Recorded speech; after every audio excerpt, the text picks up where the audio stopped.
자, 오늘 함께 살펴볼 기업, 바로 현대로템입니다. 최근 사업 보고서가 나왔는데요.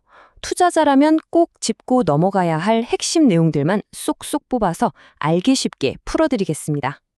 보고서를 딱 펼치자마자 눈에 확 들어오는 숫자가 있습니다. 바로 이거죠. 영업이익이 전년 동기 대비 무려 117%가 뛰었어요. 와, 이건 정말 대단한 숫자입니다. 아니 도대체 어디서 이렇게 폭발적인 성장이 나온 걸까요? 궁금하시죠? 지금부터 그 속을 한번 제대로 파헤쳐 보겠습니다. 일단 전체 덩치부터 보죠. 총 매출이 22%나 늘어서 거의 4조 4천억 원에 육박합니다. 성장세가 정말 가파르다는 걸 한눈에 알 수 있죠. 자, 그럼 이 매출이 어디서 나왔는지 그 구성을 뜯어보는 게 중요하겠죠? 보시면 디펜스 솔루션, 그러니까 방산 부문이 거의 절반을 차지해요. 사실상 현대로템의 성장을 이끄는 핵심 엔진이라고 볼 수 있는 거죠. 그 뒤를 이제 레일 솔루션이 받쳐주고 있고요. 에코플랜트 부문은 비중이 작아 보이지만 그래도 포트폴리오의 한 축을 담당하고 있습니다. 물론 이렇게 이익이 많이 나는 건 좋은 소식이죠. 하지만 똑똑한 투자자라면 여기서 멈추면 안 됩니다. 그래서 이 회사 정말 튼튼한가? 이 기초 체력을 꼭 따져봐야 하거든요. 바로 이 지점에서 굉장히 흥미로운, 어쩌면 좀 고개를 갸우뚱하게 만드는 부분이 나옵니다. 분명 영업이익은 117%나 폭증했는데 정작 회사에 들어온 실제 현금, 그러니까 영업활동 현금 흐름은 오히려 81%나 쪼그라들었다는 겁니다. 이상하죠? 아니, 돈을 벌었다면서 왜 현금은 줄어드냐고요? 이게 바로 영업활동 현금 흐름의 중요성입니다. 쉽게 말해서 이건 기업의 혈액 같은 거예요. 장부상 이익이 아니라 진짜 사업을 해서 손에 쥔 현금이거든요.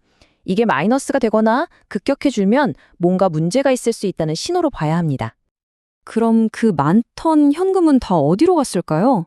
보고서를 보니까 일단 사업에 재투자가 많이 됐어요.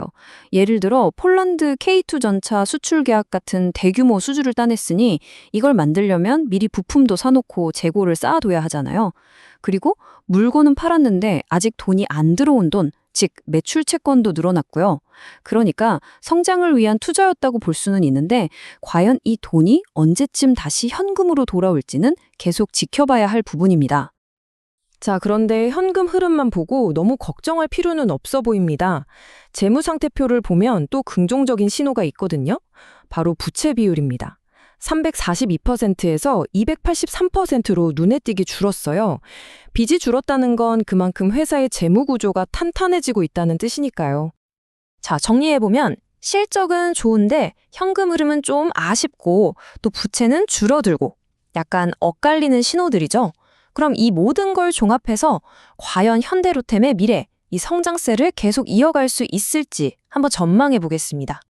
현대로템의 미래를 이야기할 때 이걸 빼놓을 수가 없습니다. 수주 잔고, 무려 18조 7천억 원, 거의 19조 원에 달하는 일감이 쌓여 있다는 뜻입니다. 이건 뭐 앞으로 몇 년간은 먹고 살 걱정이 없다는 얘기죠. 작년보다도 7%나 늘어난 수치입니다.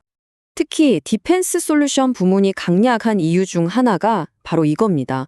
사업 보고서에 아예 이렇게 명시를 해놨어요. 국내 전차 사업에 경쟁사가 없다. 사실상 독점적인 지위를 가지고 있다는 걸 스스로 이야기하는 거죠. 엄청난 자신감의 표현이자 강력한 해자라고 볼 수 있습니다.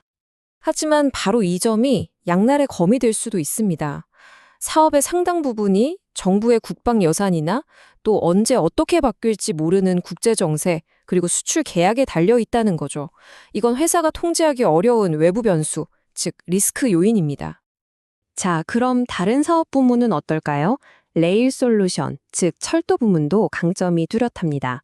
이미 전 세계 39개국에 진출해서 사업 경험을 쌓았고요. 특히 고속철도나 수소 트램 같은 차세대 기술력이 있어서는 시장을 선도하고 있다는 평가를 받습니다. 하지만 철도 시장은 정말 만만치가 않아요. 그야말로 글로벌 전쟁터죠. 알스톰, CRRC 같은 공룡 기업들이 버티고 있고요. 또 국내 시장에서는 기술력보다는 최저가를 써낸 업체가 사업을 따내는 경우가 많아서 수익성을 확보하기가 쉽지 않은 구조적인 문제도 있습니다. 자, 지금까지 실적부터 재무, 그리고 미래 전망까지 쭉 훑어봤는데요. 그럼 이 모든 걸 종합해서 우리 투자자 입장에서 딱 정리해 보겠습니다. 자, 이 표를 보시면 한눈에 정리가 될 겁니다. 먼저 실적. 방산 수출 덕분에 기록적인 이익을 냈죠. 하지만 성장이 너무 한쪽에 쏠려 있다는 점은 기억해야 합니다. 다음 재무. 부채가 줄어든 건 아주 좋은 신호지만 이익이 현금으로 바로 연결되지 않는다는 건 앞으로 현금 관리가 얼마나 중요할지를 보여주는 대목이죠. 마지막 전망. 19조 원에 달하는 수주 잔고는 정말 든든한 버팀목입니다. 하지만 동시에 정부 정책이나 글로벌 경쟁 같은 외부 리스크에도 크게 노출되어 있다는 점 잊으면 안 됩니다. 결국 핵심은 이겁니다. 한쪽에는 미래 먹거리는 충분하다는 걸 보여주는 기록적인 수주 잔고가 있고요. 다른 한쪽에는 지금 당장 현금은 왜 부족해? 라는 현금 흐름의 물음표가 있습니다. 시장이 이 둘 사이의 팽팽한 긴장감, 이 펀더멘털의 간극을 앞으로 어떻게 평가할 것인가? 바로 여기에 현대로템의 주가 향방을 가를 핵심 열쇠가 숨어 있다고 생각합니다.